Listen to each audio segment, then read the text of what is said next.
Bom dia a todos e a todas. Vou começar fazendo minha apresentação. Meu nome é Sandra Malé, eu sou psicóloga, eu sou da Prefeitura de Belo Horizonte, analista de políticas públicas e sou especialista na área do envelhecimento e também fiz o meu mestrado na área da violência contra a pessoa idosa. Acho que eu já tive aqui em outro momento, não sei se deve ter sido outra turma, para falar sobre a questão da violência contra a pessoa idosa. E hoje eu vou tratar aqui sobre as políticas públicas, né, o que é mais importante, os desafios do envelhecimento, né, e a necessidade de políticas públicas em todos os municípios, né, no estado e no Brasil.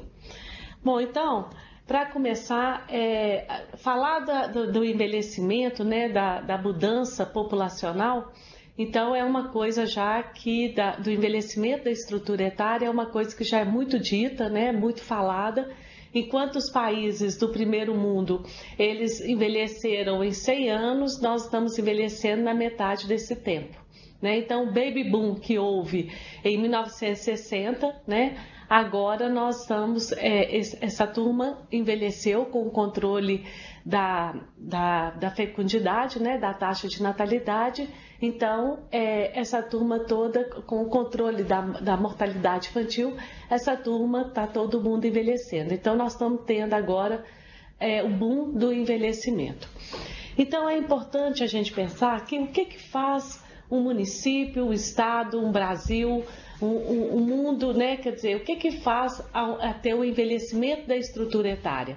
O envelhecimento da estrutura etária se dá basicamente em relação à diminuição à taxa de natalidade. Então, hoje, nós não temos nem a reposição da taxa populacional, quer dizer, duas pessoas não estão tendo 2 filhos, né? Então, a média que nós temos hoje é de 1,5 filho por casal. Então, isso faz com que há um envelhecimento dessa estrutura etária.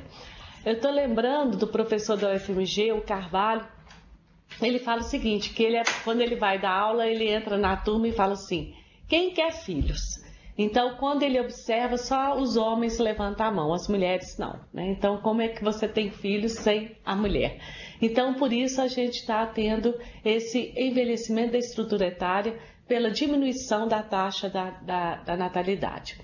Então, é importante que os gestores não negligenciem, né, essa questão do envelhecimento, né? As projeções e perspectivas futuras contribuirá somente para aumentar a pressão social sobre os governantes e a própria sociedade.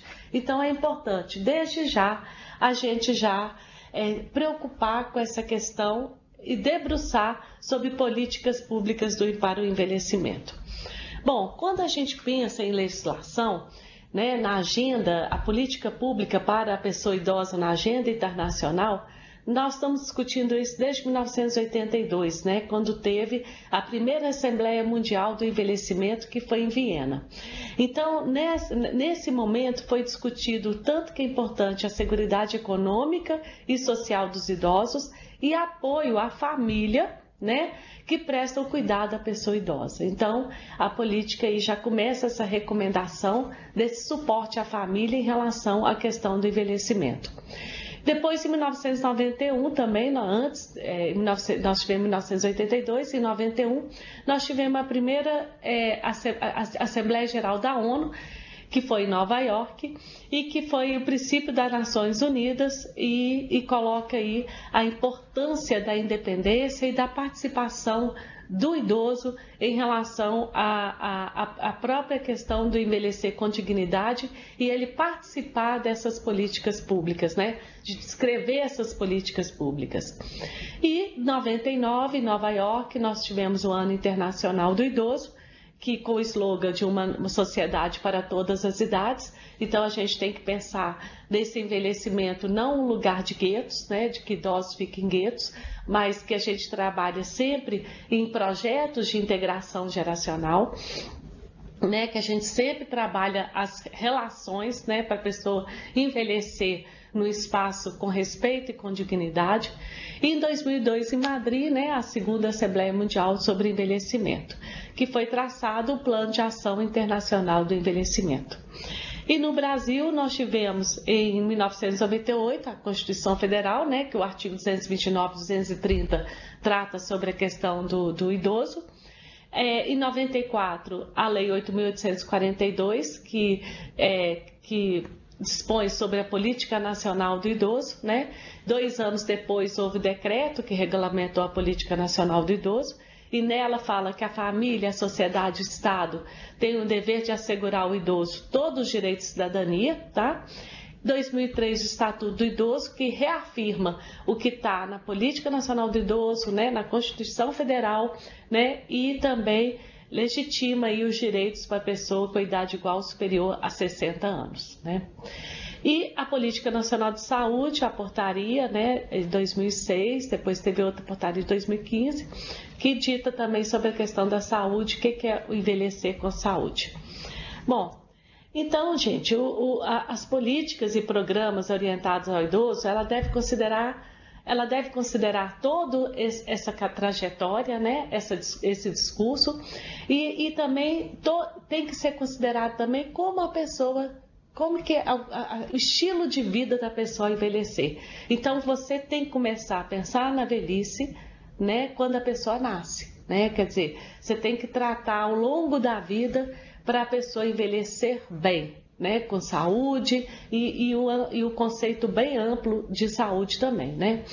Então, qualquer política isolada, né, focada apenas na população idosa, vai gerar um impacto bom sim, né, mas quando você trata o envelhecimento ao longo da existência, as pessoas vão envelhecer bem melhor. Então, o processo de envelhecimento, o envelhecimento ativo, aí a gente pensa no envelhecimento ativo e no envelhecimento com fragilidades, né? O envelhecimento ativo é a melhor estratégia para enfrentar a grave escassez de recursos, né? E sua implementação se sustenta em 3 pilares interligados: a saúde, a participação e a seguridade social. Aqui nós vamos focar a saúde, que que a gente tem que tratar para a pessoa viver com menos perdas funcionais, né? E a pessoa, ela envelhecer melhor.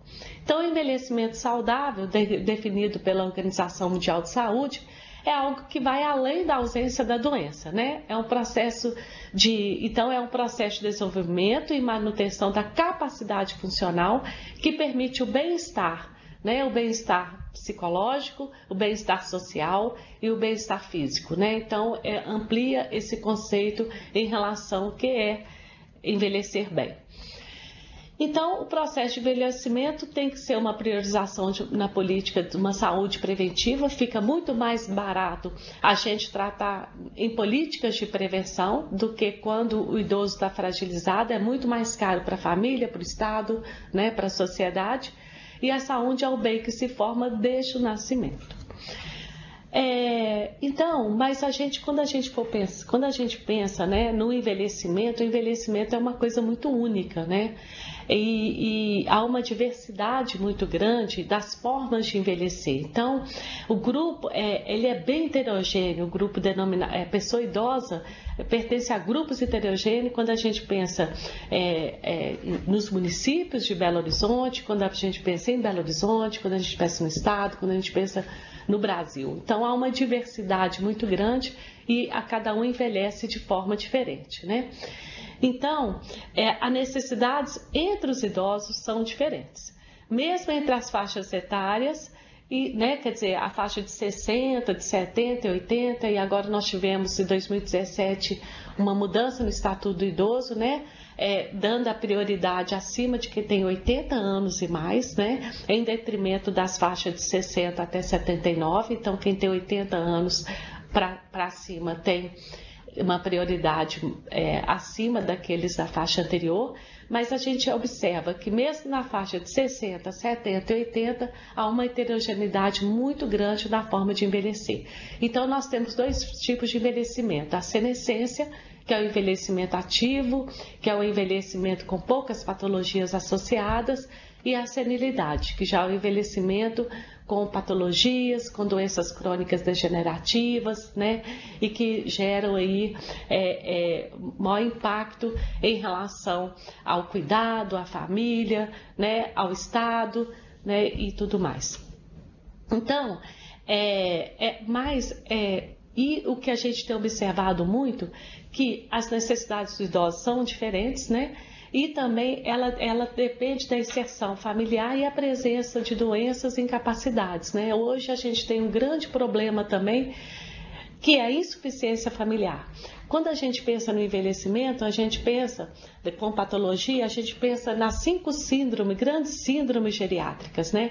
Que são os gigantes da geriatria, que é difícil de você intervir enquanto saúde, que é a incapacidade cognitiva, a incontinência urinária e fecal, que é um grande problema também de enfrentar, a insuficiência, a instabilidade postural, né, que o idoso já começa a ter uma dificuldade, pode gerar queda, né, a queda pode gerar uma imobilidade, e aí a atrogenia, né, a atrogenia são intervenções que você faz uma intervenção em determinado problema, mas sabe que aquele problema pode desencadear outros, né, principalmente da medicina.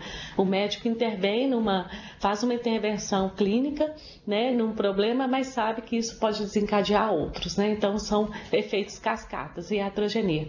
E hoje a gente tem a proposta até do Dr. Edgar Nunes, da UFMG, de que seja colocada a insuficiência familiar, que é um grande problema da geriatria também, que a gente vai esbarrar cada vez mais, né? Porque se 10 filhos não conseguem cuidar de pai e mãe, imagina com 2, com 1,5, né? Então quem vai cuidar dessa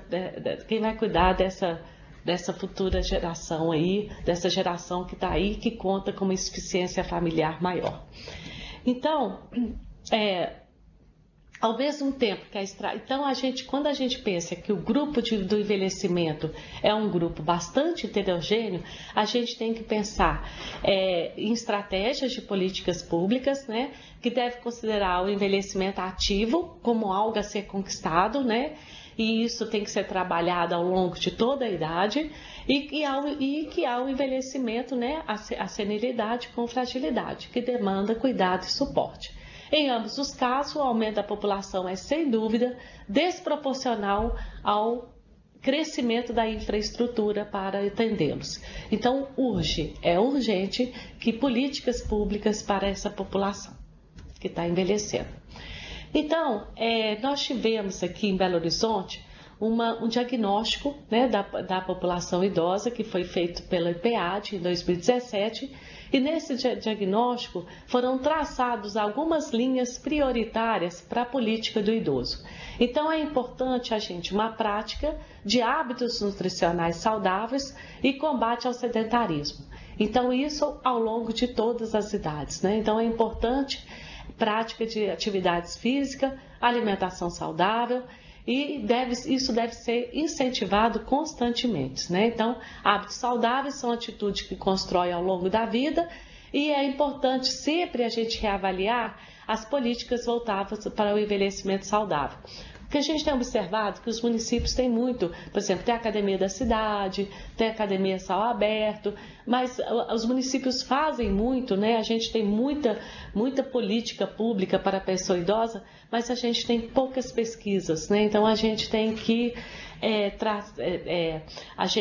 traduzir o que é ofertado em dados, né? Qual o impacto que isso está gerando na vida do idoso, né? Então a gente precisa também de pesquisas na área do envelhecimento, principalmente das ações que são oferecidas, né? Outra linha prioritária que foi traçada é a oferta de cuidado e o papel da família ou cuidador informal. Então a gente tem hoje o cuidador informal, que é aquele cuidador domiciliar, que tradicionalmente é a mulher, né? Tradicionalmente é a filha, E tradicionalmente são as Jaques, né? Já que você não casou, já que você mora com meu pai, já que você não tem filho, né?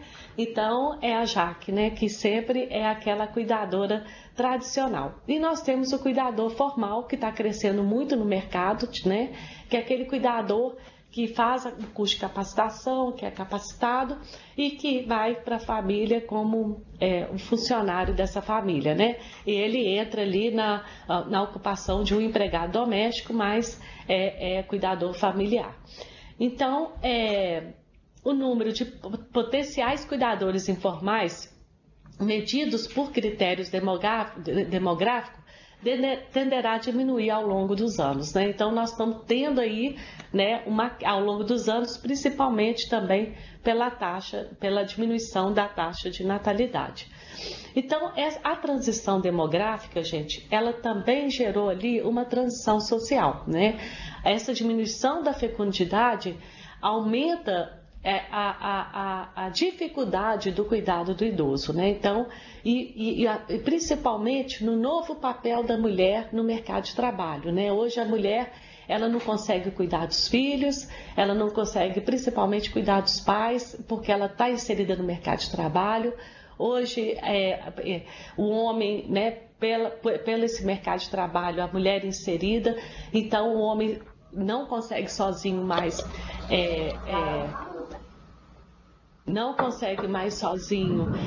gerir, né, ser o provedor daquela casa, então isso cabe muito à mulher. Então novos arranjos familiares também, mulheres sós, casais sem filhos, filhos migrantes, né, isso tem proporcionado uma diminuição da perspectiva em envelhecer no ambiente familiar seguro e provavelmente um aumento da taxa de institucionalização. Tem um município aí que parece que está com o microfone ligado, que é Montalvânia. Então, Montalvânia, por favor, desliga o microfone de vocês, porque está dando interferência aqui para a gente. Deixa no vermelho. Tem que deixar no vermelho. Esse microfone aí tem que ficar no vermelho, porque está interferindo aqui, tá bom? Ok? Ok? Então, vamos continuar. Então, nós tínhamos um modelo antigo, né? Uma família multigeracional, o acolhimento de agregados, empregados, todos viviam debaixo do mesmo teto, homens provedores, né? E as mulheres cuidadoras, né? As mulheres trabalho doméstico. Então, hoje a gente não tem mais essa mulher, a gente tem essa mulher também como provedora, essa mulher também trabalhando fora, e aí isso gera um impacto. E hoje nós temos uma família nuclear, a fecundidade é baixa e todos trabalham fora, né? Então, com isso a gente aumenta a questão da violência intrafamiliar, a gente aumenta a questão de idosos negligenciados pela família, e não cabe aí aos municípios, não cabe aí ao Estado culpar essa família, né? Cabe a gente oferecer suporte para essa família, né? Então, nós observamos que são idosos vulneráveis e dependentes, residentes em domicílios, sozinhos ou com família insuficiente, recentes da falta da incorporação efetiva do Estado no cuidado, enquanto aumenta o risco da violência intrafamiliar. Então, a gente precisa aí que o Estado, né, que o artigo 3º do Estatuto do Idoso preconiza que o idoso que fala que é o dever da família, do Estado e da sociedade. E vocês sabem que ao longo de todos os artigos do Estatuto do Idoso, o Estado ele só entra na insuficiência familiar, na insuficiência financeira dessa família, né? Então a gente precisa de ampliar isso aí e começar a oferecer o suporte para essa família que tem a pessoa idosa, né? Então, a linha prioritária, a outra linha prioritária, que foi traçada até pelo esse diagnóstico feito pela IPEAD, né, em 2017, que é a oferta de cuidados, né, e dando suporte a essa família, né? E o papel da família e o cuidador informal, né? Quer dizer, às vezes o cuidador informal está tão sobrecarregado, né, que é o cuidador familiar, então cabe aí o Estado oferecer um suporte a esse cuidado.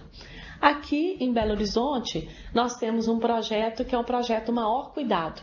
Esse projeto Maior Cuidado, ele leva a prefeitura, ela paga um cuidador domiciliar, ela faz a capacitação desse cuidador, paga esse cuidador subdomiciliar para ficar dentro da residência do idoso. Então, cada cuidador, ele cuida de três famílias, 3 idosos. Então, ele não vai assumir todo o cuidado durante o dia inteiro, né? Porque é um programa que acontece de dia e não acontece à noite. Então, é para aliviar a família e até ensinar um pouco como cuidar, né? Então, para aliviar aquele cuidador principal. Então, aquele cuidador principal que está ali o dia inteiro, que não consegue... E a gente sabe que, às vezes, o cuidador morre primeiro do que o idoso, né? Porque ele cuida tanto do outro que esquece de se cuidar. Ele dá água para o idoso e esquece de beber água. Estou até bebendo aqui. Esquece de beber água. Ele faz os exames dos idosos, daquele idoso que ele está cuidando, leva para o médico e esquece do autocuidado. Então, às vezes, o cuidador morre e o idoso permanece. Então, é importante esse projeto, porque esse projeto ele vai dar um tempo para esse cuidador domiciliar sair para se cuidar, sair para fazer uma atividade física. Então é estabelecido um contrato quantas vezes esse cuidador vai na casa daquela família. Se vai 3 vezes na semana, porque aí nesses 3 dias aquele cuidador domiciliar sai, vai resolver as coisas que tem que resolver, vai se cuidar, né? Então a gente tem que pensar também em políticas de cuidando de quem cuida, né?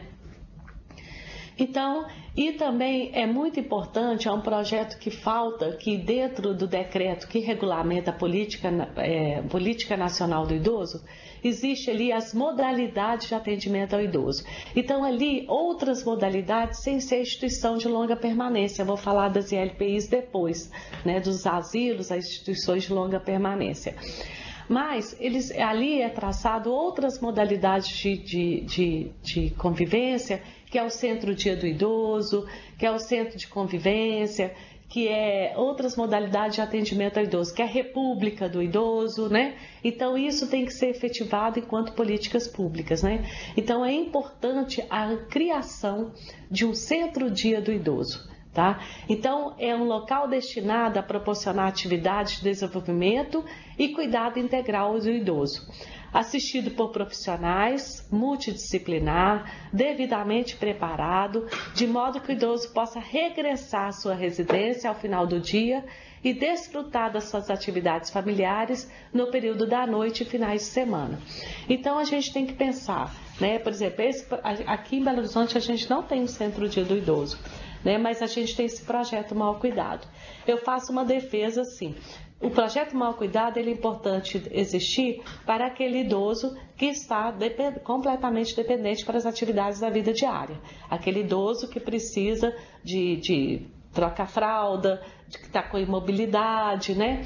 E aquele semi-dependente e independente, eles poderiam estar no centro-dia, né? Que ali eles teriam fisioterapia, ia ter atividades, ele ia ter reabilitação, né? Ia ter várias atividades e ele passaria o dia inteiro com alimentação, com tudo, e à noite retornaria para sua casa.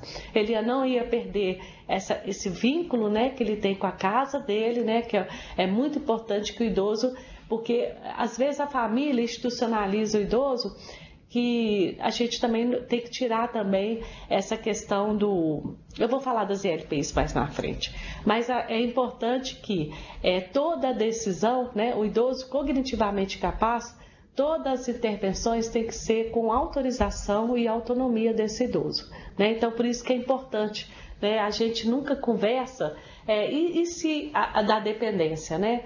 Ninguém quer morrer cedo, mas também ninguém quer envelhecer. Mas para não morrer cedo, tem que envelhecer. E para envelhecer, ninguém quer depender do outro. Mas o que a gente está fazendo com a nossa vida, com a nossa saúde, para a gente não depender do outro? E se tiver que depender, quem é que vai cuidar? Isso é discutido na família? Isso é conversado? Ninguém fala sobre isso. Aí começa os problemas familiares, as violações de direito, porque isso nunca foi pactuado.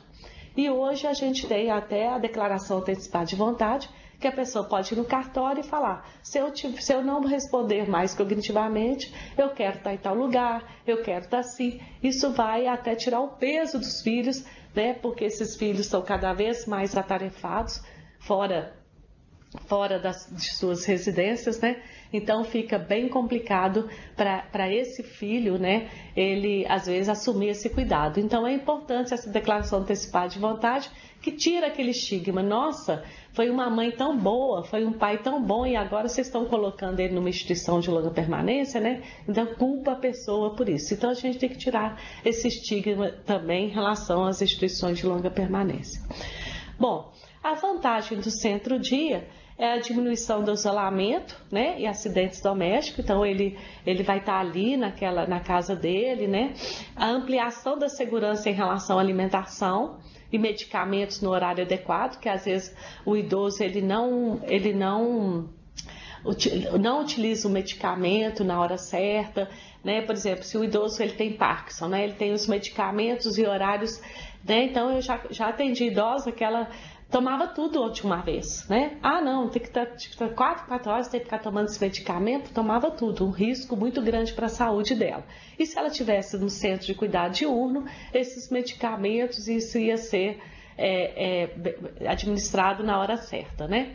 Incentiva a prática de atividades físicas supervisionadas, né? E de lazer, e garantia de segurança para que os familiares possam trabalhar enquanto o idoso é assistido, né? Não perdendo a proximidade e contato com a família no dia a dia. Então, o centro-dia é um equipamento que precisa ser implantado, principalmente nos grandes municípios, né? Idosos, oferta de cuidado, papel da família, né, e do cuidador informal. Então, a gente tem observado também que as pessoas estão envelhecendo, né, porque eu falei que o envelhecimento é bem heterogêneo. Então, aqueles que estão em envelhecimento com independência, né, então a gente tem observado que eles tendem a morar sozinhos, né, os filhos casam, os filhos saem, os filhos mudam. Então, os idosos ficam ali sós, né? Então, é importante a manutenção da autonomia e a diminuição de riscos, né? Dele morar sozinho. Então, isso tem que ser monitorado em termos de até a questão do prevenção de quedas, né? Tapetes soltos na casa. Então, é importante, barras de segurança, né? Então, é importante que essa independência, essa autonomia, ela seja tratada para diminuição de riscos, né? É importante também a gente pensar, hoje em dia, em residências compartilhadas, né? Que seriam as repúblicas, esses condomínios, né? Para pessoas idosas, né? Mas é importante a gente pensar políticas públicas que não excluam ali a pessoa de baixa renda, a pessoa idosa de baixa renda. É como se quem pudesse contribuir mais, contribuísse mais, menos, contribuísse menos, mas que tivesse o mesmo tratamento e o mesmo tratamento e o mesmo cuidado, né? Então, hoje também a gente já tem condomínios de pessoa idosa que se relacionam ali e tudo mais, né? Mas isso ainda é para uma elite, né? Então, a gente ainda tem que pensar em projetos assim, em modalidades de atendimento ao idoso assim, e que envolva aí o pessoal de baixa renda. Bom, então a gente sabe que as instituições de longa permanência, que seriam os asilos, né? São instituições, as ILPIs, instituições de longa permanência. A vaga é insuficiente, né? E principalmente as instituições filantrópicas, né? Sem fins lucrativos. E quando ela é oferecida pelo setor privado, a gente sabe que não é nada barato, né? Então a gente precisa de pensar também nessa modalidade de atendimento ao idoso mais dependente, né? E a gente tem até, quando a gente tem encontro com gestores de LPI aqui em Belo Horizonte, eles querem que as suas instituições tenham idosos independentes, que eles falam, eles vão poder evoluir para o grau 3, que a gente fala grau 1, né? Idoso independente, grau 2, idoso semi-dependente, que precisa que são dependentes para até 3 atividades da vida diária, e acima disso é o idoso dependente, né? Então, com dependência acima de 3 atividades da vida diária, é idoso dependente. Então, hoje os gestores das ILPI, eles querem um público de idosos independentes, né? Eles falam que isso aqui é uma residência, eles podem evoluir para o grau 3 aqui dentro, então a gente quer um lugar com vida, que seja uma residência, né? E existem outros que pensam que a modalidade ILPI teria que ser mais para grau 3, mais dependentes. Bom, enfim, então tem que ser discutido amplamente e hoje eu já discuto com gestores para transformar algum espaço dessas ILPIs grandes em centro-dia. Né, em centro-dia para que tenha esse idoso independente, né? E também a gente tem que desmistificar, se vai ser idosos independentes, a gente tem que desmistificar sobre essas instituições de longa permanência. Eu vou falar agora para vocês sobre isso. Bom, primeiro tem que desmistificar que instituição seria depósito, né, de velhos, né? E que estão ali na antessala da morte, né? Que estão esperando para morrer, né? Então, sem atividades, que não há um diálogo, que não há nenhum respeito, porque eu acho que é muito importante para que as pessoas que são gestores de LPI, que conheçam o que aquele idoso fez a vida toda, para que naquele espaço ofereça aquilo que o idoso sempre fez na vida. Por exemplo, o idoso lê muito. Tem instituições que têm biblioteca? Pouquíssimas, né? Então, assim, se a pessoa que leu muito ao longo da vida, oferecer espaços, né, uma biblioteca, ter mais integração entre os idosos residentes, que a gente chega muitas vezes em LPI, tem um idoso aqui, outro idoso ali, e eles não sabem o nome, eles não se conversam, não sabe quem é o outro, não sabe da história do outro e ninguém faz nada para isso. E fica ali cada um no seu mundo, cada um no seu silêncio, cada um no seu abandono, né? Então isso é uma questão que a gente tem que modificar. Outras questões que a gente tem que pensar nas instituições de longa permanência são rotinas rígidas, com horário estabelecido, que lembra até um hospital, né? Que a pessoa está internada em hospital ou em cárcere privado, né? Então é importante que a pessoa não deixa nem a pessoa sair, porque tem um medo que se a pessoa sair acontecer alguma coisa, e a pessoa é independente e não deixa isso é cárcere privado, porque o idoso ele tem o direito de ir e vir, a não ser que tenha alguma interdição legal que o proíba, né? Ou seja, a não ser que ele tenha uma incapacidade cognitiva que o impeça de ir e vir. Porque enquanto ele é cognitivamente capaz, ele não pode ficar em cárcere privado, porque muitas instituições tratam os idosos institucionalizados em cárcere privado. Então é preciso abrir as portas dessa instituição, se tem idoso independente, que tenha regras dessa instituição, mas que ele possa entrar e sair, que ele possa manter a sua autonomia enquanto pessoa, né? Então, e outra questão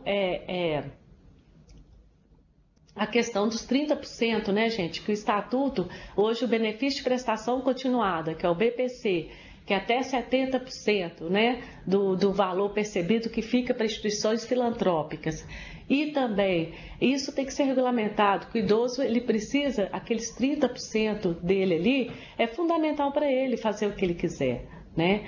Então, pouco tempo, tem uma instituição aqui em Belo Horizonte que eles ligaram para a gente e eles falaram assim, ó, tem um idoso aqui que ele quer os 30% e ele sai atrás de moças, né, na rua, para ter relação sexual. E ele utiliza esse 30% para isso. E nós não estamos querendo liberar. Aí eu falei, mas ele é lúcido? É. Ah, mas nenhuma cuidadora vai com ele lá naquela rua para ele entrar lá e voltar. Aí eu falei, gente, explica para ele que é métodos preventivos, explica para ele o aumento do HIV na terceira idade, explica para ele, mas ele tem o direito de viver a sua sexualidade, ele tem o direito de utilizar esses 30% conforme ele quiser. Então ele tem o direito de ir e vir e de escolher fazer com o corpo dele, com a sexualidade dele, o que ele bem entender, né? Então a gente tem que mudar muito a cabeça desses gestores de LPI também, né? Então, ele agora, ao mesmo tempo, ele fica meio tutelado dentro dessas instituições, né? O idoso está independente, mas não lava uma roupa, não vai na cozinha, não cuida de uma horta, fica lá. Então, porque se ele é independente, por que não também ele contribuir em algumas atividades dentro dessa instituição de longa permanência? Porque quando a gente fala de cuidado, a gente cuida, não é fazer para ele, é fazer com ele, né? Então, eu uma vez teve uma idosa numa instituição, eu vi que ela estava independente, ela tinha o lugarzinho dela. Eu falei, por que você está aqui? Ah, que eu sou preguiçosa, eu não gosto de fazer nada. Né? Eu falei, não, que beleza, né? E aqui, você não cuida da horta? Não, aqui ninguém deixa a gente fazer nada não, graças a Deus, né? Então, assim, não pode ser assim, né, gente? Então, e outra coisa que os gestores das ILPIs falam comigo às vezes é assim, ó, aqui, eles ficam vendo o grau 3, o idoso mais dependente, eles falam assim, nossa, eu vou ficar assim, então a gente não quer grau 3 aqui. Eu falei, gente, eles podem também até ajudar a cuidar. Hoje em dia, a nossa realidade na família não é idoso cuidando de idoso? Então, por que dentro dessas instituições o idoso não pode também cuidar do outro idoso? Que todo mundo, se envelhecer, não cuidar da saúde, vai envelhecer com fragilidade. Né? Então, não tem como pôr um véu e esconder isso, não. Então, a gente precisa realmente de mudar, né? Mudança de paradigma mesmo em relação à questão do envelhecimento. Bom, então, é importante, né, que também, com o processo de envelhecimento, né, é importante ressaltar, para finalizar a questão da ILPI, que o processo de envelhecimento tem as mudanças fisiológicas, sim, né? Mas nada que pode diminuir aí a capacidade do idoso, mas nada pode ser motivo para interrupção de atividades acessíveis aos todos os idosos, né? Então, assim, não é porque ele está com uma dependência que ele não vai poder fazer as outras coisas. Então, dentro do potencial de cada idoso, ele pode contribuir de alguma forma nos espaços que ele frequenta. Bom, e aí, gente, o que é importante agora para o município, quando a gente pensa em políticas públicas, quando a gente pensa em políticas públicas, e eu vou conversar um pouquinho com vocês, a gente pode pensar dos conselhos, né? Então, hoje, a gente precisa, não sei qual município é de vocês que tem conselho do idoso, né? E a gente sabe que hoje o conselho, ele tem um fundo, né? Ele tem um fundo municipal do idoso que pode captar recursos, né? Que as empresas, hoje a Lei 13019, que é uma lei das parcerias, porque a gente sabe que o poder público não dá conta de tudo, né? Então, a gente tem que pensar em parcerias, né? O que essas ONGs, as organizações da sociedade civil sem fins lucrativos podem contribuir com esses projetos, né? Porque a 13019, que é a lei do fundo, né? Do Fundo Municipal do Idoso. Agora sim. Tá louco? Em 3D ali, tá louco? Campanha, tudo bem, campanha? Tem que desligar o microfone ali, ó, e deixar no verde, senão tem que deixar no vermelho, ok? Então tá bom. É porque quando fica no verde aí interfere. Bom, seja bem-vinda. Vamos continuar a discussão. Cidade do meu coração. Conheço muito campanha. Bom, então a gente vai agora falar dos conselhos. Eu não sei quais municípios aí que tem conselho municipal do idoso, né? Então o conselho, hoje ele tem o direito à questão do fundo, que é a destinação do imposto de renda, seja por pessoa física ou pessoa jurídica. A pessoa física pode destinar até 6% do imposto devido e pessoa jurídica até 1% do imposto devido. Isso faz com que, isso fortaleceu muito os conselhos de direito, porque esse recurso de fundo, gente, a gente não pode usar esse recurso do fundo de captação de recurso para política continuada de governo. Isso não pode ser utilizado, mas a gente pode dar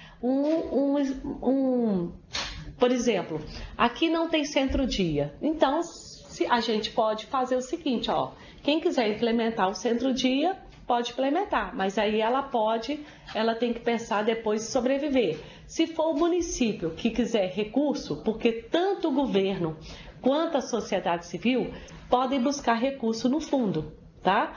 Mas o conselho precisa fazer editais, né? Então a gente tem que fazer editais, né? Edital tanto para captação de recurso, para dar um certificado de autorização para captação de recurso, mas até então a captação de recurso é só na mão da sociedade civil, né? Não existe nenhuma lei de captação de recurso. Então, mas o que é até então é que a sociedade civil tem captado recurso. E 20% desse recurso, né, que foi estipulado aqui em Belo Horizonte, fica para a universalização da política, fica para editais de utilização de saldo. E a gente depois utiliza esses 20 para a utilização de saldo, que pode concorrer tanto governo como sociedade civil.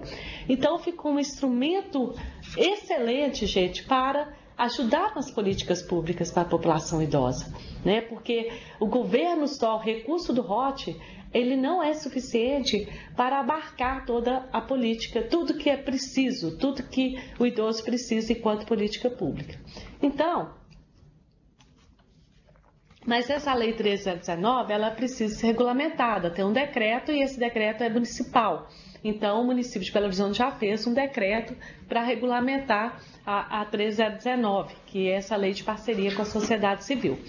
Então, gente, o que eu quero falar com vocês, que aqui nós delineamos, o Conselho ele tem que delinear diretrizes para a utilização de recursos para projetos, para que a organização da sociedade civil faça projetos para a população idosa. E isso fortalece muito a política pública, porque você vê, enquanto conselho, que nós temos as deliberações. Nós vamos aí agora para a 5ª Conferência do Idoso, né? Então, tem deliberações que não saíram do papel. Então, é importante se debruçar nessas deliberações, né? O Conselho de Direito, e a partir dela propor diretrizes, né? Para editais, para que possa contribuir com a política do idoso. E aqui, gente, eu vou falar de algumas diretrizes, tá?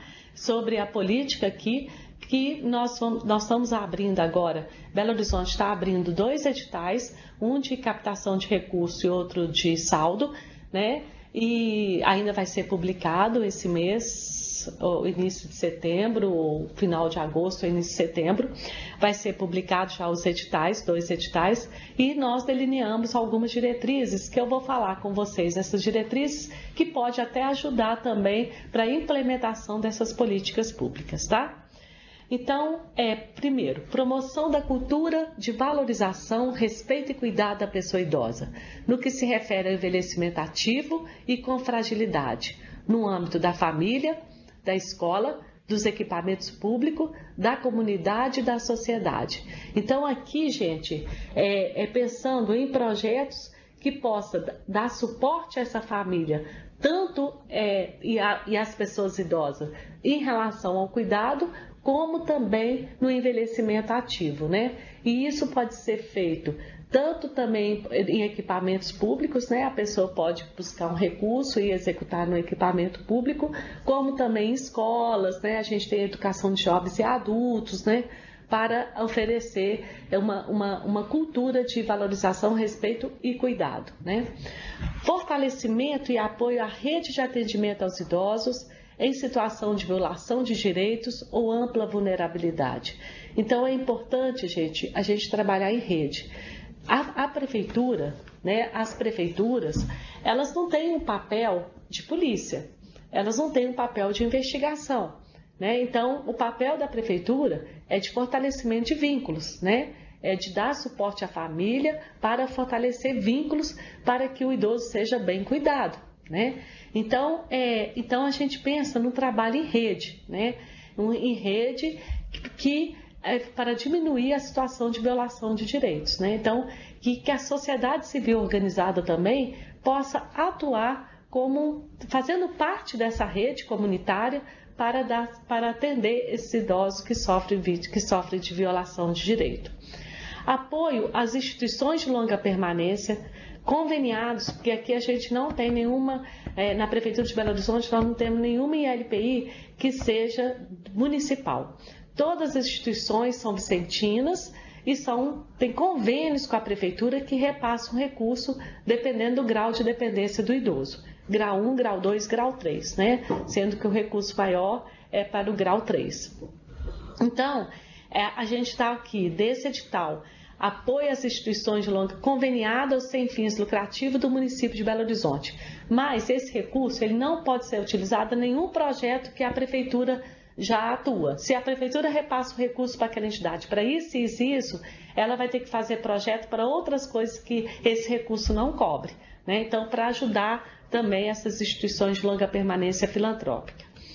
Outra diretriz é desenvolvimento de projetos complementares à política de educação, com a criação de novas tecnologias que capturem as tradições culturais e os processos de aprendizagem da pessoa idosa, né? Porque, como é a educação de jovens e adultos, a gente tem que pensar também nesse idoso inserido e se nesse processo está sendo levado em consideração a questão da idade, né? A questão da cultura daquele idoso ali, né? Nesse processo de educação, né? Potencializando o seu conhecimento, né? Porque tem muito idoso, muito sábio aí, que não sabe ler e escrever, mas é muito sábio em relação à vida, né? A inteligência emocional, que a gente vai dizer assim. E então é importante aqui potencializar isso, né? E inserção na educação formal, bem como o intercâmbio intergeracional. Então a gente sabe que projetos de integração geracional, ele vai diminuir a possibilidade, a violência entre as gerações, né?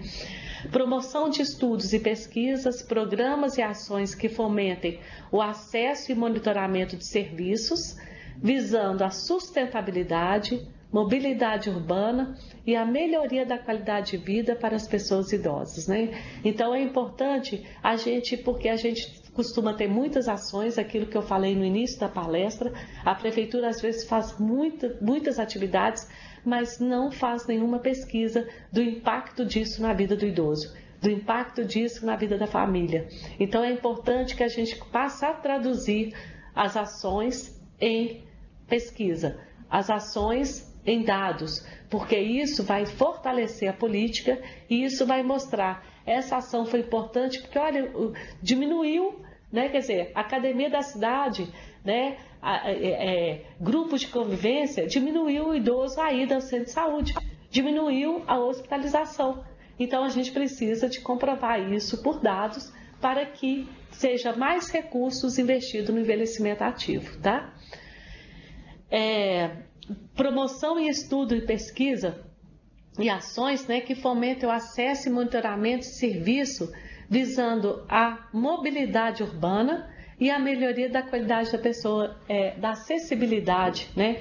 Porque às vezes tem um idoso aí que mora numa casa que está com autonomia, mas tem muita rampa, tem muita ladeira, dificulta o idoso de frequentar determinados locais, se ele não tem um carro, se ele não tem um veículo, ou se ele está mais idoso e não consegue dirigir. Então ele fica restrito muitas vezes ao domicílio porque as calçadas não estão adequadas, né? Tem buraco na calçada. Então isso tudo pode gerar uma queda, uma imobilidade e um problema maior lá na frente para o idoso e para a família, né?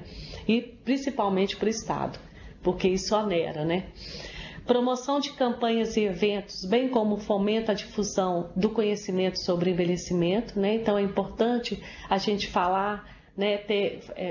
Falar nas escolas sobre a questão do envelhecimento, na mídia, né? Amplamente sobre a questão do envelhecimento, porque o envelhecimento já chegou, né? Nós não somos mais considerados um país de jovem, nós somos considerados um país de adulto, por isso que nós estamos com uma janela de oportunidade aí, porque nós somos considerados adultos e daqui a pouco o país de pessoas idosas. promoção de ações de apoio, sensibilização e informação à família e à pessoa idosa frágil no domicílio. Então, uma proposta de projeto que nós estamos trazendo aqui é ajudar essa família, né, ao idoso frágil, essa família que cuida, essa família que está cuidando. Então, às vezes, essa família não tem nem tecnologia assistiva, né, ela não tem nem uma cadeira de banho, uma cadeira de roda, uma cama hospitalar. Então, é dar apoio a essa família também, por meio de alguma entidade que vai, né, façam visita técnica a essa família, né, para ajudar, dar suporte a essa família em relação ao cuidado, seja em tecnologia assistiva ou seja em cuidado. Qualificação permanente de profissionais que atuam no sistema de garantia de direitos da pessoa idosa. Então, é importantíssima a capacitação em relação à questão do envelhecimento, sempre, né? E qualificação do sistema de monitoramento e avaliação para as políticas públicas, né? E que essas políticas, elas sejam, então, porque o que acontece? O Conselho, toda vez que ele dá um recurso, que ele autoriza uma captação e faz essa parceria, a gente não tem mais uma parceria de desconfiança, né? A parceria hoje gera através da confiança. Então, essa parceria com a organização da sociedade civil, a gente tem que ir logo para ver o que está acontecendo, o impacto isso na vida da pessoa, tá certo? Então, é fundamental que haja um monitoramento e avaliação dessas políticas públicas. Bom, então, gente, o que eu vou fazer agora? Nós vamos abrir para o debate, tá? 10 minutinhos de intervalo. Nós vamos ter 10 minutinhos de intervalo e a partir desses 10 minutinhos de intervalo a gente volta para perguntas, debates. Eu estou aqui à disposição, estou trabalhando essa política desde 2000, anterior a 2000, então vocês ficam à vontade para fazer as perguntas aí e me falar um pouco da realidade do município de vocês. A gente vai voltar 10h20. Então a gente volta aqui 10h20, ok? Até agora mesmo. 2 minutinhos? Bem, pessoal, vamos voltando. Está todo mundo escutando. Tá todo mundo escutando, gente? Faz um sinalzinho quem tá escutando. Opa! Ok. Pessoal, pessoal Vespasiano, Três Corações, Montalvânia. Montalvânia, a sala estava cheia, agora esvaziou. Contagem, ok? Está escutando. Então você pode falar esses municípios aqui, Mutum, Mariana e Itaiandu. Fala que a gente fez um sorteio desses 15. Gente, olha, foi feito um sorteio em relação às perguntas.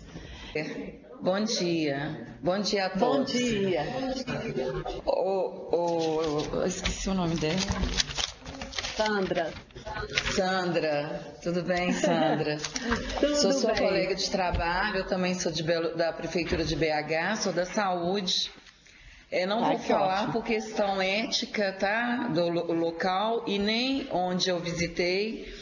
Na minha concepção, as ILPIs, elas deveriam treinar os funcionários. Às vezes a gente chega na ILPI e a gente depara com muitas situações constrangedoras, tá? Então eu acho bem necessário, igual você falou que o papel da prefeitura não é investigativo às ILPIs, não é isso? Mas eu acho, na minha concepção, que deveria haver treinamento nas ILPIs, tá? Outra coisa, sobre a Academia da Cidade, é um trabalho maravilhoso, muito lindo com os idosos, porém, nem toda a população de BH tem esse acesso, porque a Academia da Cidade é mais para a área CRAS, né? e não é extensivo a todos os moradores, né, os idosos, que seria muito interessante, muito, é um trabalho maravilhoso. E também o serviço de convivência e fortalecimento de vínculos dos idosos. É um trabalho maravilhoso, muito lindo, onde eles, assim, é um espaço e é um momento do idoso, né? De conversar, de se divertir, de inteirar, né, nos assuntos e também dos encontros, né, que eles têm muitos passeios, comemoração de aniversário.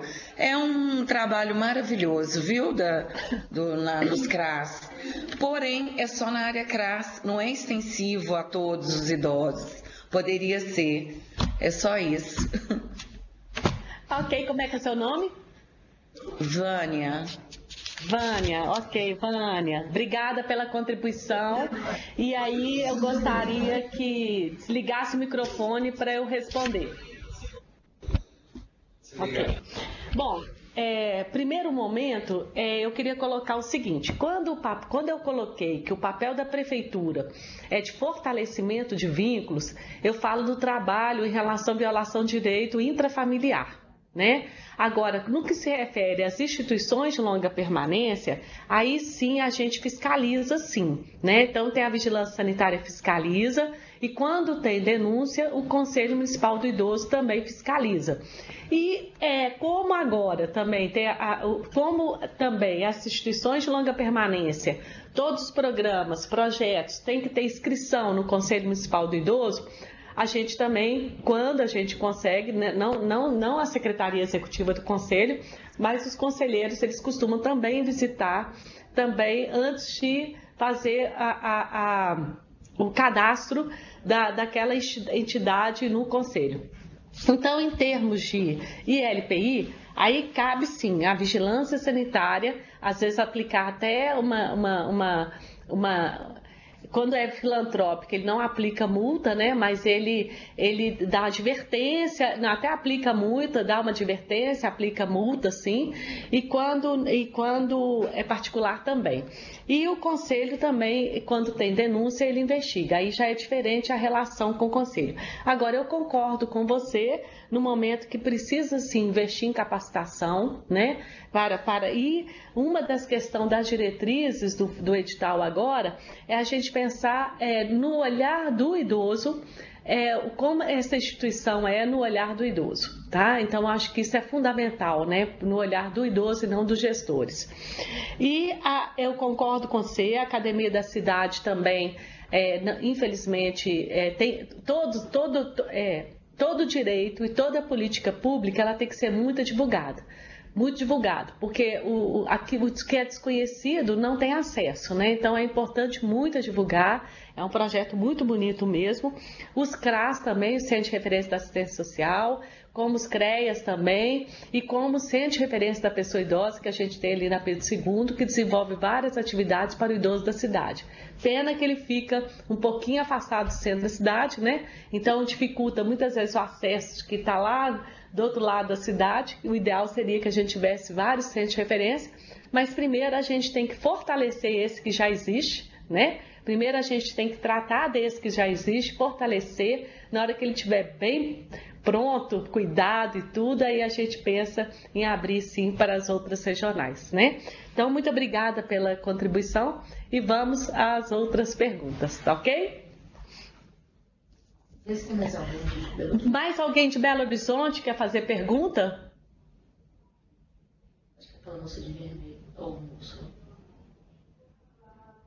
Se alguém de Belo Horizonte quiser fazer pergunta também, por favor, senta perto do microfone e liga o microfone. Acho que não. Não, né? Então vamos continuar. Mutum chegou aí? Mutum? Mariana? Mutum não tem perguntas. Não tem perguntas? Não tem perguntas. Ah, obrigada. E Mariana? Mariana tem perguntas?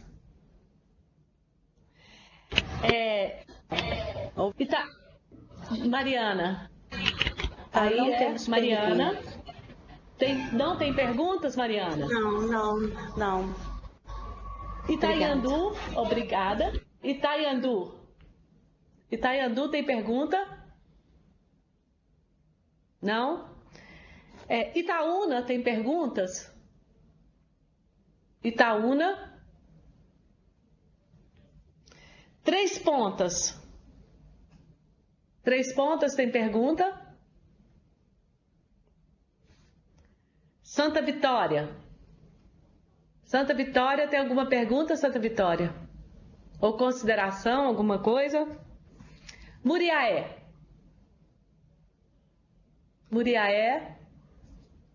Santa Rita do Sapucaí. Alguém de Santa Rita? Santa Rita do Sapucaí tem perguntas. Ok, pode abrir então. Sandra, quando a senhora fala sobre a questão das síndromes, eu queria que comentasse um pouco sobre a síndrome de inconsistência familiar. Ah, tá. Ok. E também a outra pergunta seria a instituição de longa permanência, os 70% que é destinado, né, à instituição e os 30% que resta pode ficar com a família, no caso? Ok. Gente, só as duas perguntas? Só? Não, tem mais uma pergunta. A questão dos centro-dias. Tem verba destinada para se implantar o centro-dia? Ok, então pode desligar o microfone que eu respondo. Ok, gente, obrigada, eu agradeço muito as perguntas, a colaboração de vocês aqui, acho que vai enriquecer muito o nosso debate, né?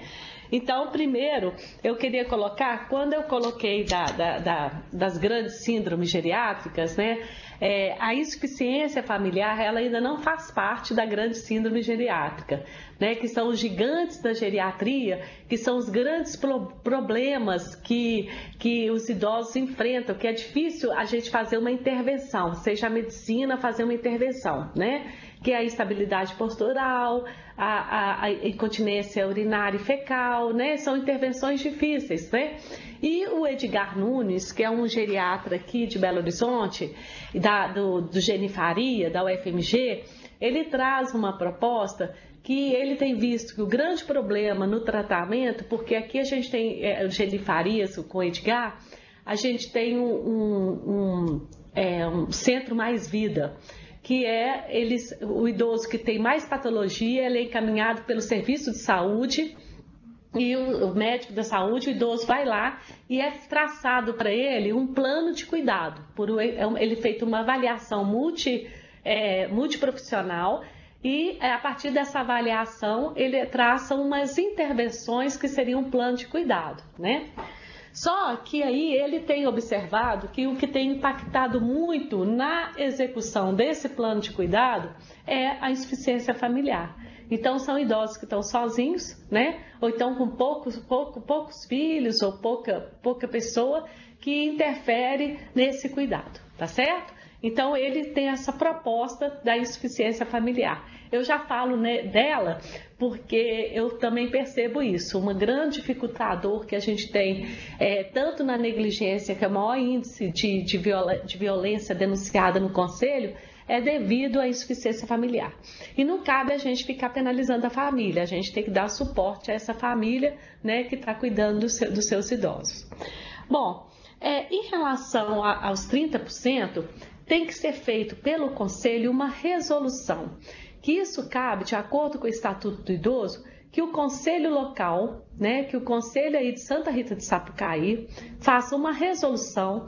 Em 2017, o Conselho Nacional do Idoso, ele soltou, se você olhar no Google lá, ele soltou uma resolução desses 30%, ele deu algumas linhas, algumas diretrizes para isso, e ele pede para que os municípios, que os conselhos municipais, na sua ausência, o Conselho da Assistência Social, ele faça uma resolução, lembrando que essa resolução tem que ser bem discutida, né, bem traçada, tem que ser levada em plenária, tem que ser aprovada, né, que faça uma resolução da utilização desses 30%. Então, o que a gente reza, o que a gente pede, que esses 30% seja de preferência utilizado pelo próprio idoso, né?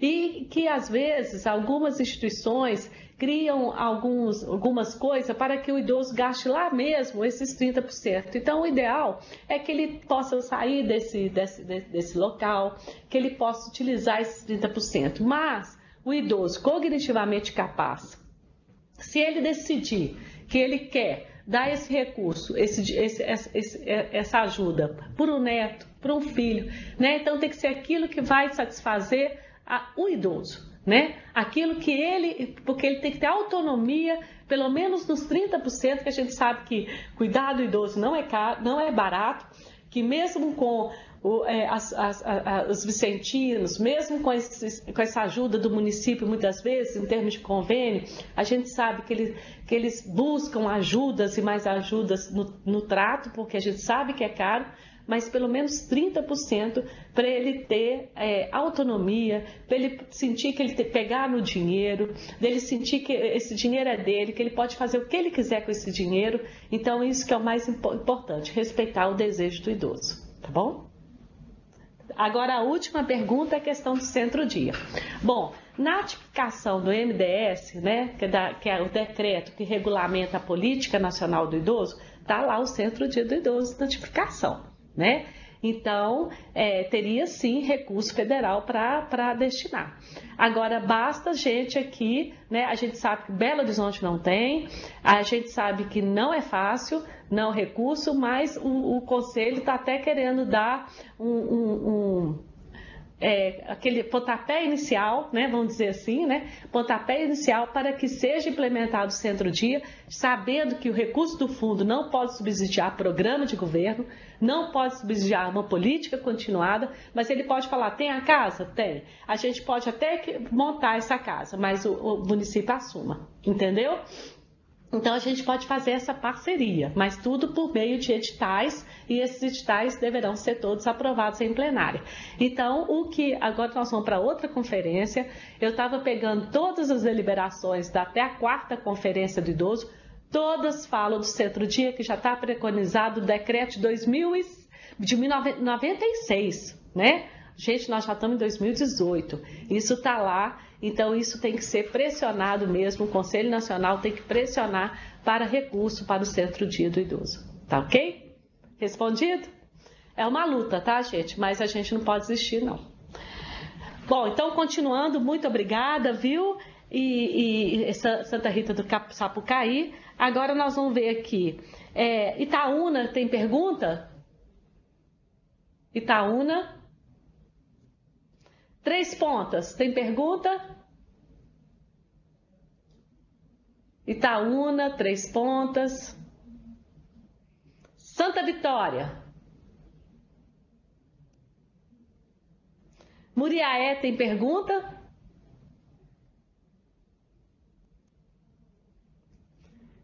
Frutal. Frutal, tem pergunta? Viçosa. Viçosa, tem pergunta? Bom dia. Bom dia. Viçosa, tudo bem, Viçosa? Tudo jóia. Dá um tchauzinho aí, gente. Ei, gente. Olha Bom só, dia. Sandra. Eu gosto muito dessa cidade. Já estive aí participando de um seminário sobre risco. Foi muito interessante, sobre envelhecimento. Foi muito legal. Para os alunos da Universidade Viçosa. Que bom, volte mais vezes, será bem-vinda. Gostei muito daí, delícia essa cidade. Ok, obrigada.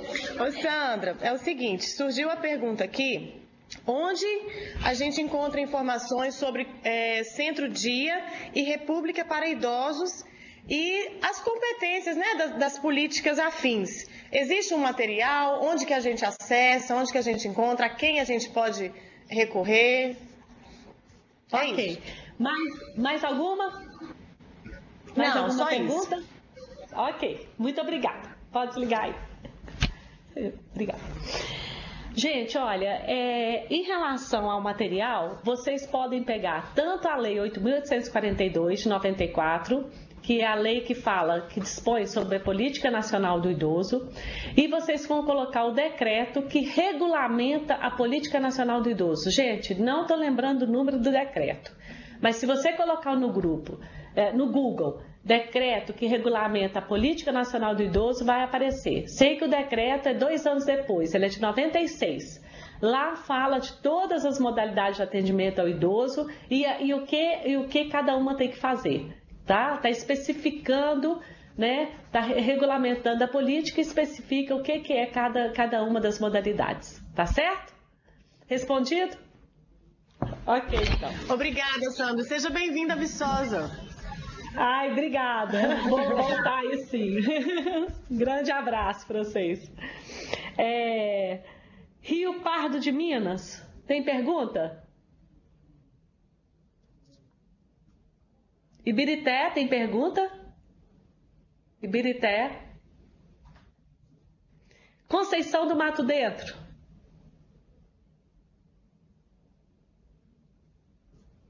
São Sebastião do Paraíso. Conceição do Mato Dentro, tem pergunta? Segura o botão e pé. Isso, Conceição. Isso. Deixa no verde. Pode fazer a pergunta. Não temos pergunta. Não então temos. Tá bom. Ok, então. Obrigada, viu? Agora pode ligar. Ibirité tem pergunta? Então, Ibirité, por favor. Cadê Ibirité?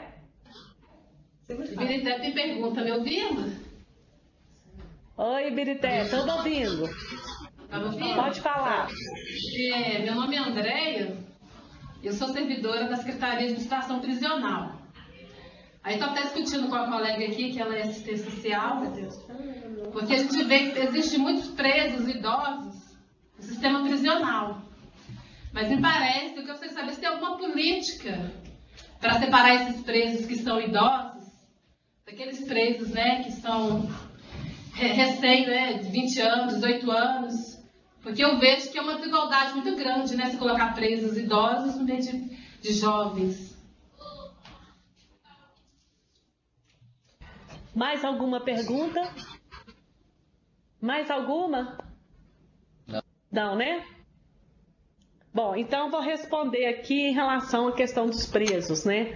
Então a gente realmente é uma preocupação em relação a essas pessoas que estão envelhecendo nos presídios ou que são também, que o delito acontece quando a pessoa já é idosa e ela vai para o regime prisional. Então, a questão toda é o seguinte, o que está na lei do Estatuto do Idoso é que tudo que é o processo que está ligado à pessoa idosa de 60 anos ou mais, ele é tramitado na frente. E também o crime prescreve antes também, né? A metade do tempo de uma pessoa com idade antes de 60 anos. Mas ainda não temos nenhuma política para o regime prisional. E é uma coisa que a gente tem discutido sim na Comissão de Políticas Públicas, que a gente tem que conhecer quem são, fazer uma pesquisa, quem são esses idosos, como que eles estão, qual a situação de saúde deles, né? Então a gente precisa avançar sim em relação ao sistema prisional. Ainda não temos quase nada, viu? Infelizmente. Bom, agora nós vamos para Ibirité, já falou, né? Conceição do Mato Dentro, São Sebastião do Paraíso, tem alguém?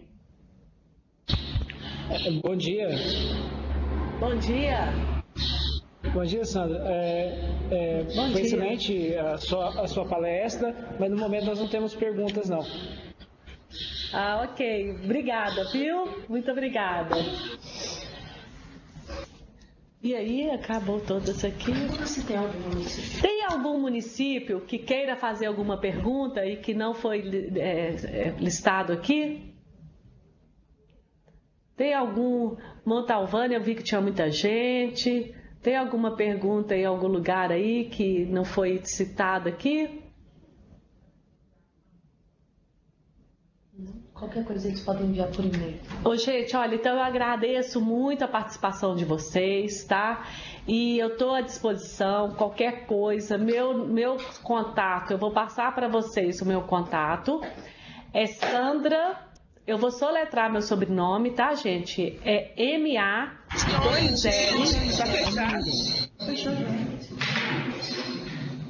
Peraí, tem gente querendo fazer pergunta, depois eu mando contar. Jequitinhonha, tem pergunta? Pode fazer. Assinei, falei com vontade várias vezes. Nós não estamos conectados. Gente, vamos deixar aqui só Jequitinhonha por enquanto e depois a gente volta, tá? Fecha aí, depois fala quem quer mais. Jequitinhonha, por favor. Sim, bom dia. Aqui nós somos de Almenara, eu, mais duas colegas, e a gente sempre tem pergunta. Eu fico com dó quando as pessoas desperdiçam a oportunidade de falar. Nós trabalhamos na superintendência e a colega está ocupada ali. Ela pediu para ver isso com vocês, se vocês conhecem, se vocês sabem se existem recursos a nível federal e estadual direcionados para o idoso, se existirem, como fazer para acessar esses recursos. E se existem meios, se tem como obrigar os municípios a usarem. Se tem como a gente forçar os municípios, que às vezes os prefeitos remanejam para outras coisas que eles acham mais prioritárias. E no meu caso, eu gostaria de fazer um alerta e uma sugestão, porque a gente que milita nos direitos humanos, independentemente do curso, eu sou das pessoas que militam porque é uma longa história, não vou nem falar aqui, mas a gente é muito hostilizado, às vezes até agredido, é xingado na rua, e hoje houve uma pérola do psicopata do Bolsonaro que me deixou muito preocupada. Ele dizendo que uma das primeiras coisas que ele vai fazer quando ele assumir, que ele já acha que ele vai ganhar as eleições, é acabar com esse negócio de direitos humanos, com a secretaria. Então, assim, isso pode parecer um desvario dele, uma bravata, mas pode ser verdade também. Então, eu acho que a Secretaria de Estado, o Ministério que cuida disso, devia, assim, já precaver, exatamente, a colega disse que precaver e fazer um contraponto a isso, usando as assembleias estaduais, o Congresso, o Senado.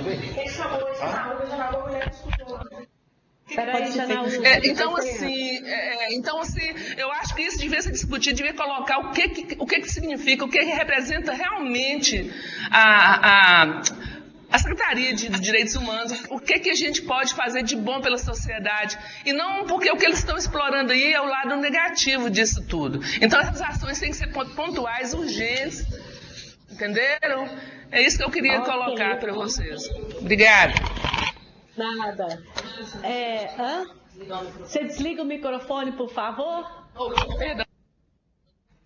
Ô, gente, então, em relação a recursos, eu acho que é importante vocês entrarem sempre no site dos ministérios, porque sempre abre lá também para a política do idoso, seja no Ministério da Justiça, da Assistência Social, da Previdência Social, da Saúde, sempre aparece editais, tá?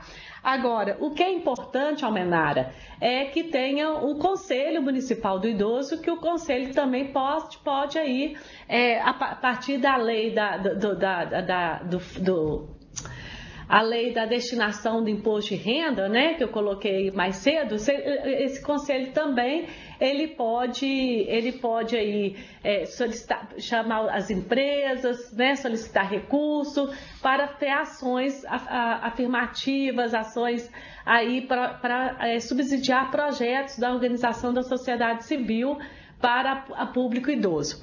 E outra questão que tem que ser feita pelo próprio conselho também, gente, o conselho ele é muito forte, então ele tem que ser bem fortalecido com tanto representante do governo, que o conselho tem que ser paritário, 50% governo e 50% sociedade civil, ele tem que fiscalizar a política no município, né? Então existe hoje em dia o PPAG, né? Então, esse PPAG, ele tem que ser aprovado na Câmara, não é isso? Então, tem que ter os idosos lá para falar, para defender aquele pedaço de queijo que seja para a política do idoso ou para políticas sociais, de uma forma geral, né? Então, aí eles têm que articular para a defesa disso aí. E o que acontece? O que esse conselho tem que fazer enquanto que o papel fundamental do conselho é a fiscalização da política pública. Então, ele tem que fiscalizar se aquilo que está no PPAG ele foi empenhado. E se não foi empenhado, perguntar se é da saúde, se é da assistência, se é da educação, por que aquilo estava no PPAG e não foi nem sequer empenhado e não foi sequer gasto. Então, tem que ter uma pressão aí do Conselho, né, junto com a sociedade civil organizada, junto com os técnicos governamentais envolvidos com a temática, com a área, para pressionar o Executivo para que aquele recurso não seja desviado, né, e para que aquele recurso seja efetivado para essa política específica, tá certo? Agora, em relação ao voto, é uma coisa difícil de eu entrar aqui, de eu debater, não quero nem entrar muito nessa área, mas eu acho, gente, que as eleições daí, a gente tem que conhecer o plano de governo, né, a gente tem que ver a proposta de governo, porque quem põe as pessoas lá somos nós, né? Nós, eleitores, né? Então, eu acho que isso tem que ser conversado, a gente tem que escutar os debates, a gente tem que ver uma democracia de alta intensidade, né? Muitas vezes começa programa eleitoral, o pessoal desliga a televisão, né? Então, temos que escutar, temos que ser politizado, porque nós estamos dando cheque em branco para a pessoa que está lá. E outra coisa que a gente precisa fazer é começar a acompanhar essas ações, né? Então, o plano de governo está sendo cumprido? Em direitos humanos, na política do idoso, aquilo que está no plano de governo está sendo executado, então a gente tem que ter esse olhar assim, né, e fomentar isso na sociedade para que as pessoas possam viver a democracia de alta intensidade, ok? Bom, agora vamos continuar? Acho que tem outra... Oi, posso fazer uma réplica? Nova. Pode. Ponte Nova, eu gostaria de falar. Ponte Nova. Contagem Ponte Nova. Depois, se der tempinho, a gente volta lá. Contagem. Contagem primeiro. Opa. Olá, bom dia. Bom dia. Tá escutando? Ei, tudo bem? Tudo jóia. A gente queria fazer uma colocação, assim, quando a gente pensa nas políticas da pessoa idosa e pensando nessa construção social, né, que isso vai da implementação das políticas públicas, e aí a nossa colega Nelma, ela infelizmente já teve que sair, ela fez uma colocação que eu achei muito interessante, que foi que a escola, né, quando a gente pensa na fase escolar, a gente não tem uma preparação para essa vida pós-adulta, né, para a vida idosa. Então, assim, a sociedade ensina o jovem a ser jovem, a ter a força física e a vida adulta, mas depois não tem nenhuma preparação de que um dia você vai envelhecer, né? Então, a gente ficou pensando nisso. Por que não inserir, né, dentro do ensino, né, essa questão e pensar que essa é uma construção de longo prazo,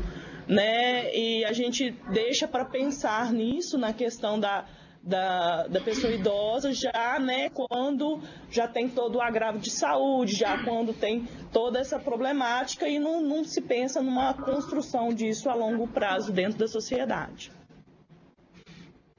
Muito bem, mais alguma pergunta? Não, era só isso. Obrigado.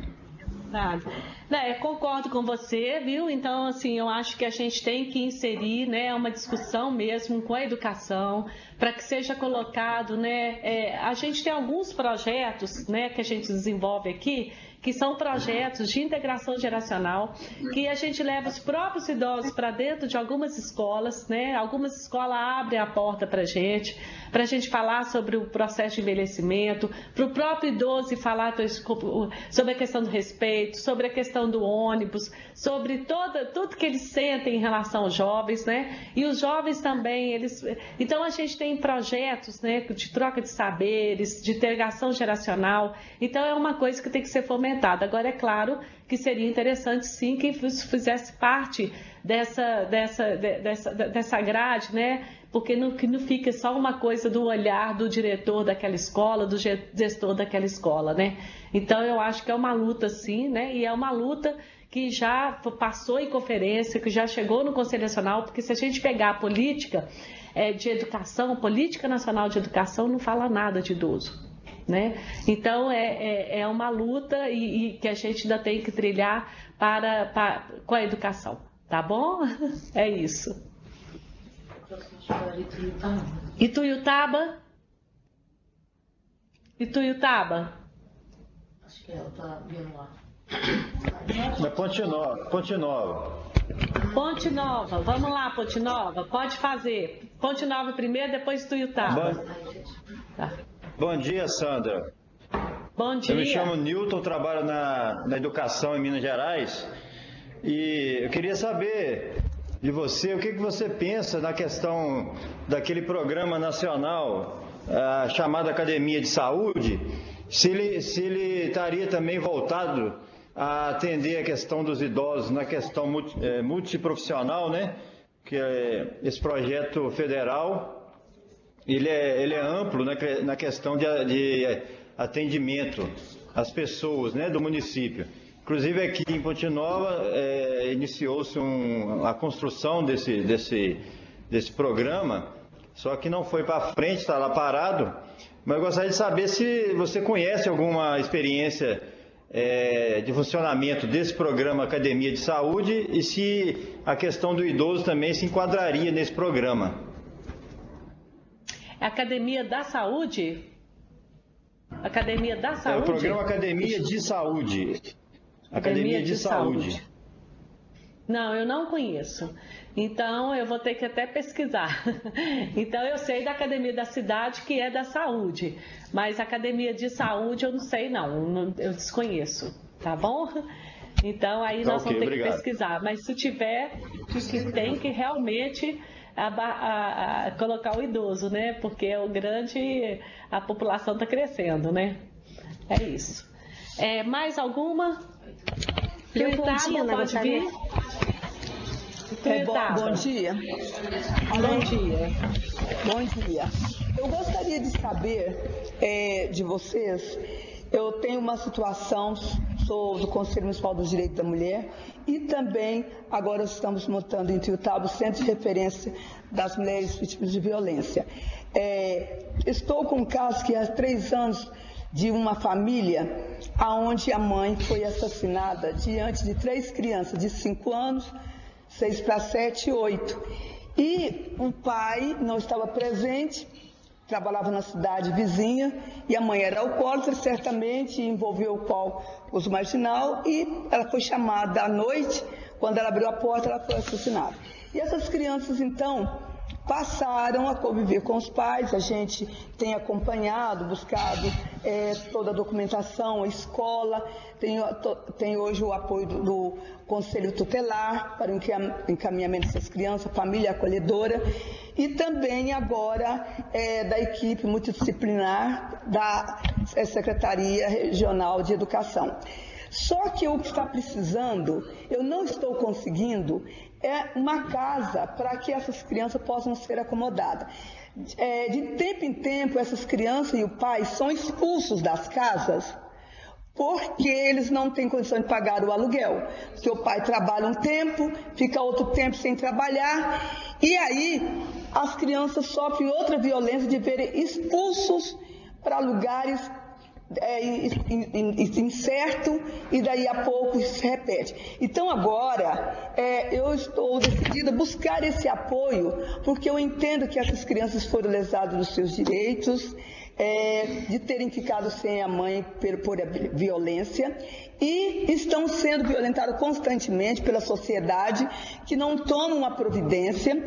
Hoje mesmo já estive na Secretaria de Desenvolvimento Social, onde eu busquei apoio para que aqui existe centenas de casas, Minha Casa Minha Vida, que desde que foram entregues nunca foram ocupadas, porque foram entregues de maneira incorreta, as pessoas não aceitaram depois de pronto, acharam longe, ou pessoas que venderam essas casas e que também que não poderia ter acontecido.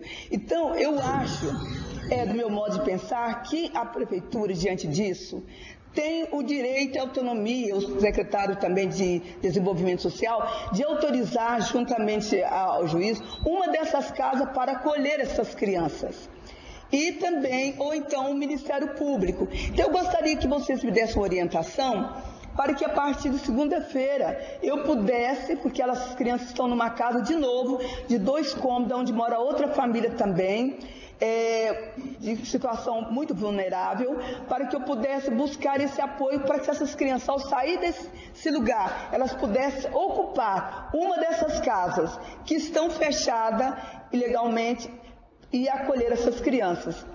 O que vocês me orientam diante desta luta? São 3 crianças. Olha, como a gente está atrás, desliga seu microfone. Bom, existe, né, um conselho, igual você, tem que procurar o conselho estadual também, né, o Conselho Estadual da Criança e Adolescente, e também a secretaria que trata dessa questão da criança e adolescente, porque eu conheço mais da política do idoso, né? Então, assim, se você tivesse falado que eram idosos que estavam numa situação e tudo, eu poderia até indicar. Agora, criança e adolescente, aí você vai ter que procurar, você já falou aí que já está no Conselho Tutelar e tudo mais, né?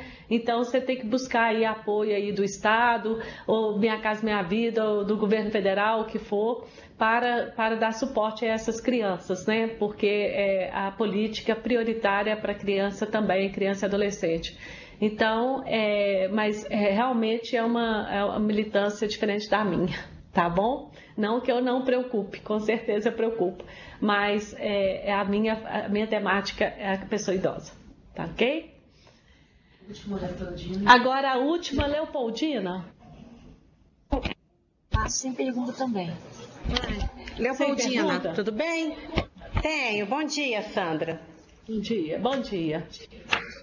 São 2 colocações. Eu queria, como eu faço parte do Conselho do Idoso aqui no município de Leopoldina, essas diretrizes que você apresentou aí sobre esses 2 editais que aí em Belo Horizonte, né, vocês estão abrindo, me interessaram muito. Você tem essas diretrizes estão no material que você disponibilizou para a gente? Você teria como passar depois esse material para que eu possa levar em discussão lá na reunião do Conselho? E a outra situação que eu queria colocar é o seguinte: essa semana a gente ouviu bastante na televisão a respeito da aprovação da lei na Câmara, da questão dos 25% a mais, né, recursos do aposentado para cuidadores. Né? Você teria alguma coisa para colocar sobre isso para a gente? Eu te agradeço. Ok. Não, em relação às diretrizes, o edital vai ser publicado. Então, o que eu peço para vocês, esse material está aqui disponível também, eu posso mandar para vocês, mas dentro dessas diretrizes tem vários eixos norteadores, tá? Então, é importante também vocês depois olharem o edital, que vai ser publicado no Diário Oficial do Município de Belo Horizonte, no DOM, tá? Dá uma acompanhada aí. Se vocês quiserem também, pode me perguntar por e-mail, que eu passo para vocês essas diretrizes, não tem problema nenhum, né? A gente quer mais fortalecer essa política. Então, o meu e-mail, o meu contato é Sandra, aí eu vou soletrar meu nome, eu já estava passando, é MA2LZT, Sandra Malé, MA2LZT, @pbh.gov.br, Prefeitura de Belo Horizonte.gov.br, tá? Vocês podem me solicitar que eu mando para vocês. Agora, em relação ao que você colocou, dos 25%, sim, né? A pessoa tem o direito, né? A pessoa que tem uma doença, que precisa de cuidador de idosos, né? Que tem uma doença incapacitante, né? Diagnosticada, ela tem o direito de 25% de acréscimo do salário do INSS, né? Aí tem que ir na INSS, tem que ter um laudo médico comprovando essa necessidade, né? Pode ser feito pelo INSS uma perícia, de repente a SNSS vai em loco para ver a real situação, ou então eles vão apenas validar o laudo do geriatra, apresentando a situação dessa pessoa idosa que precisa de cuidados intensivos para atividades da vida diária. Aí sim ele vai ser um processo e ele tem esse direito aos 25%. Muito bem colocado, né? Isso aí saiu, precisava simplesmente ser regulamentado, agora já foi. E aí agora é ir atrás, quem assim necessitar, né, desse aumento do INSS de 25%. Tá certo? Ok? Bom, gente, muito obrigada. Não deu para atender todo mundo, infelizmente. Espero ter respondido a pergunta de vocês. Ela não falou, ela não entendeu. Oi. Almenara, então vamos lá, Almenara. Não, por favor, Sandra, é porque você não entendeu o que eu falei. O que eu falei é algo assim sério. Eu acho que tem que ser uma coisa urgente ainda nesse resto de ano. Vocês deviam acionar os políticos, deputados, para poder tratarem desse assunto na Assembleia, pedir para eles acionarem os deputados federais de Minas, que são voltados para essa problemática dos direitos humanos, para começarem a fazer o contraponto, seja lá no Congresso, seja na Assembleia, para poder tentar neutralizar isso que está acontecendo, senão vai ser tarde demais. Minha preocupação é esta. Inclusive, eu vou mandar mensagem para os deputados que eu conheço. Tá? Agora eu queria ver, assim, através da secretaria, se a própria secretaria aí podia acionar esses deputados. Obrigada. Nada.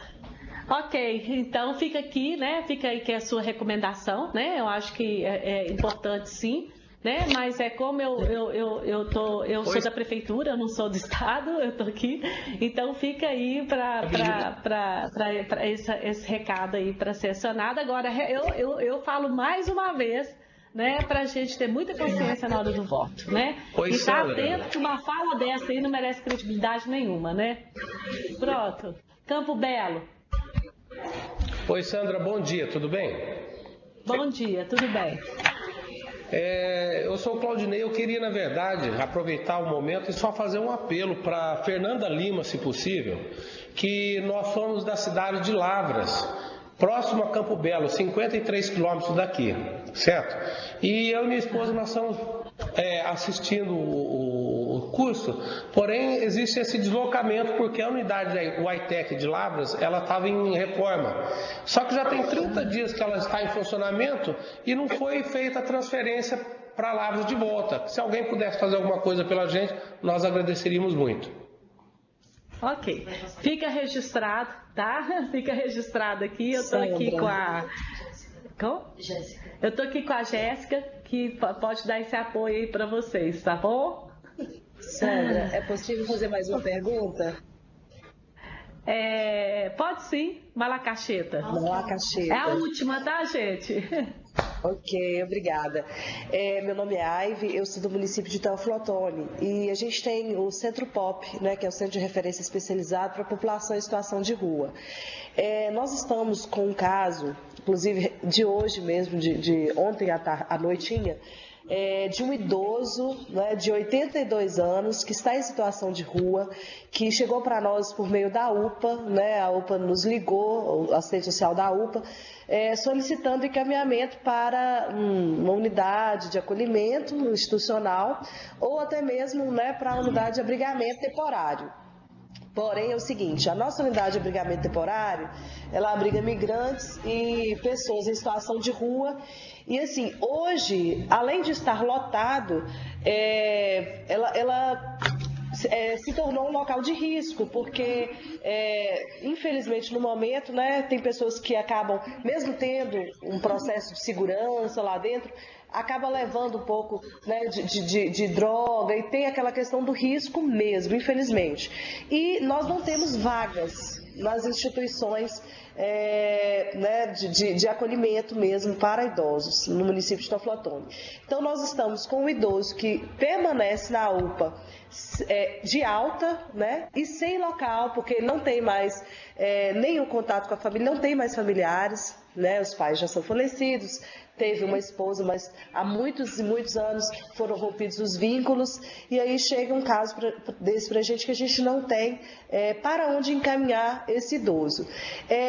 Nós temos que judicializar esse caso. De que forma a gente poderia, né, atuar nesse caso, por favor?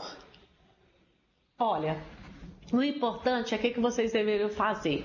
Vocês têm que fazer um relatório, né, explicando a situação de risco que ele corre se ele for para esse, né, descrever isso tudo que você colocou aí e encaminhar também para o Ministério Público, né, porque aí o Ministério Público aplica uma medida protetiva e vai ter que arrumar vaga, né. Então, aí via Ministério Público, tá, essa é a minha orientação, porque é medida urgente, tá bem?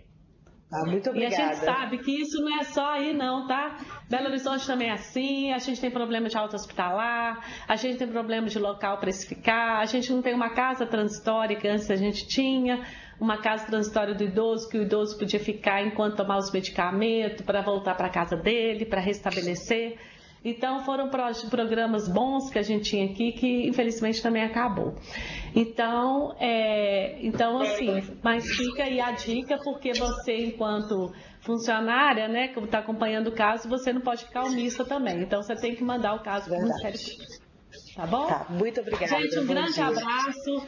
Fiquem com Deus aí. Espero ter contribuído e vamos fortalecer essa política juntos, tá bem? Grande abraço.